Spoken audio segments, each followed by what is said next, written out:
Hello. Tonight, folks, we delve into international affairs, specifically the curious case of the United States and its undisputed European dominance. Now, before you geography buffs flood Twitter with corrections, hear me out. This isn't about maps. It's about the American psyche. That beautiful, delusional landscape where anything is possible, even being the best at something you're not technically part of. Think about it. Every year, millions of Americans flock to Europe. But are they going to, say, immerse themselves in the authentic culture of Slovakia? Debatable. They're after the European experience, conveniently condensed into a week-long whirlwind of iconic landmarks and questionable accents. So maybe, just maybe, the best way to experience Europe is without that pesky Atlantic crossing.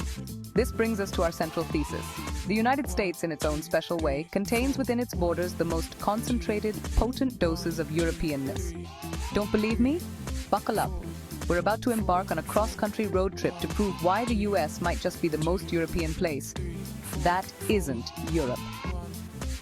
From wine tastings that rival those in France, to farmers' markets brimming with European delicacies, and street performers that transport you to a quaint European plaza, the essence of Europe is alive and well in the US. Whether it's a Renaissance fair, a German beer garden, or a family enjoying a traditional European meal, the American version of Europe is vibrant and diverse.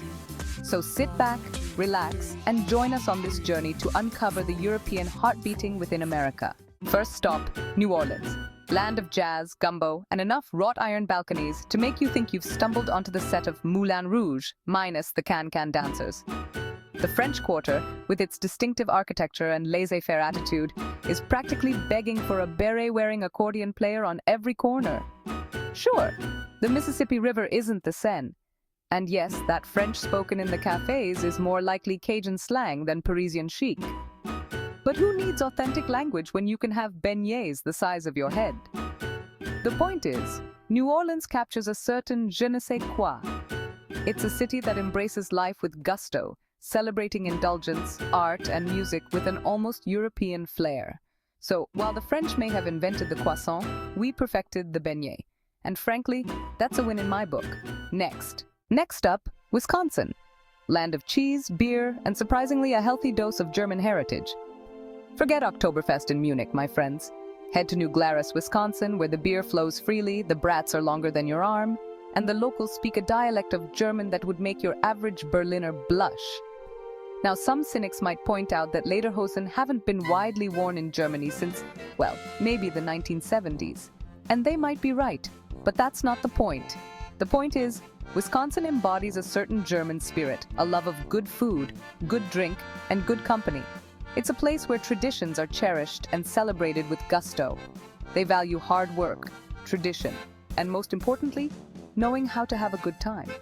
Whether it's at a local festival or a family gathering, the sense of community is palpable. So, while the Autobahn might be a bit faster than Highway 41, and the Black Forest a tad more intimidating than Wisconsin's Northwoods, there's a certain undeniable charm to Wisconsin's brand of German-American Gemütlichkeit. It's a unique blend of cultures that creates a warm and inviting atmosphere. Plus, have you ever tried a cheese curd? If not, you're missing out on one of life's simple pleasures. Case closed. Our European tour wouldn't be complete without a trip to Italy, the land of rich history, art, and of course, mouth-watering cuisine. Or more accurately, a stroll through any little Italy in America, where the spirit of Italy is alive and well. From New York City to San Francisco, these bustling neighborhoods offer a taste of la dolce vita, without the hassle of transatlantic flights or confusing bidet encounters. Here, you can immerse yourself in the vibrant culture and flavors of Italy. Now, I know what you're thinking. Can a plate of spaghetti and meatballs in a red-checkered tablecloth establishment truly compare to dining al fresco in Rome?